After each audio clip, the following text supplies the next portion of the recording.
طرح کیا نکاح کرنا، خواہ وہ مسلمان ہو غیر مسلم ہو، عدالتوں میں جا کے گھر سے بھاگنا اور والدین کو پریشان کرنا، اس کا ایک پہلو تو یہ ہے۔ ہمارا پورا یعنی آپ الیکٹرانک میڈیا کی بات کر لیں یا آپ معاشروں کے اندر پریویلنگ سچویشنز لے لیں تو وہاں پہ کیا مسلم کیا غیر مسلم، کیا محرم رشتے اور کیا غیر محرم رشتے، ہر طرح کے رشتوں کی بھی پامالی ہو رہی ہے اور ان کی اقدار کی بھی پامالی ہو رہی ہے۔ لہٰذا اس ماحول میں اگر اس طرح کے واقعات ہوتے ہیں تو کتنے ہی واقعات ہیں جہاں پہ چھوٹی بچیوں کے ساتھ، مسلمان بچیوں کے ساتھ مسلمانی جو مرد ہے وہ کس طرح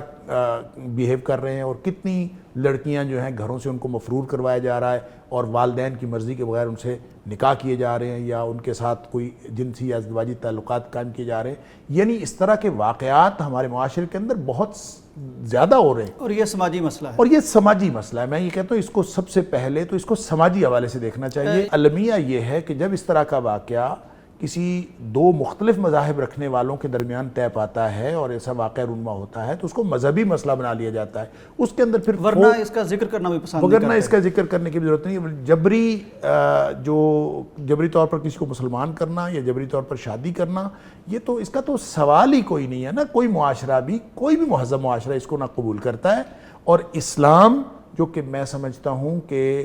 جس سے زیادہ فطری مذہب اور کوئی نہیں ہے اور جس سے زیادہ اقدار کے تحفظ والا اور معاشرتی اور اخلاقی اقدار کے تحفظ والا اور کوئی مذہب دنیا میں موجود ہی نہیں ہے، اور اللہ نے اس کو مکمل ایک دین بنایا ہے، اس میں یہ کیسے ممکن ہے کہ ایک آپ بچی کو جو ہے ورغلا کے یا اس کو جبری طور پر اس سے شادی کر لیں یا جبری طور پر اس کو اسلام قبول کروائیں۔ اسلام قبول کروانا یا جبری طور پر اگلے معاملات کرنا یہ تو ایک الگ معاملہ ہے، لیکن سماج میں جہاں رشتوں کی اور اقدار کی پامالی اپنی آخری حدوں کو چھو رہی ہو،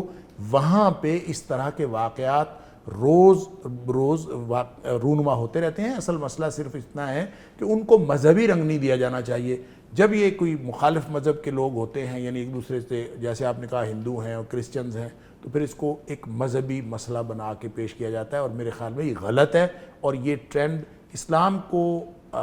متون کرنا اور مسلمانوں کو متون کرنا، یہ چونکہ پوری دنیا میں محبوب مشغلہ ہے، غیر مسلموں کا بھی اور ان مسلمانوں کا بھی جو غیر مسلموں کی نقالی کرتے ہیں اور اسلام کے اندر ہمیشہ نقائص ڈھونڈنے کی کوشش کرتے ہیں، یہ ان کا پسندیدہ مشغلہ ہے اور ان کو ایسا موقع ہاتھ آ جائے۔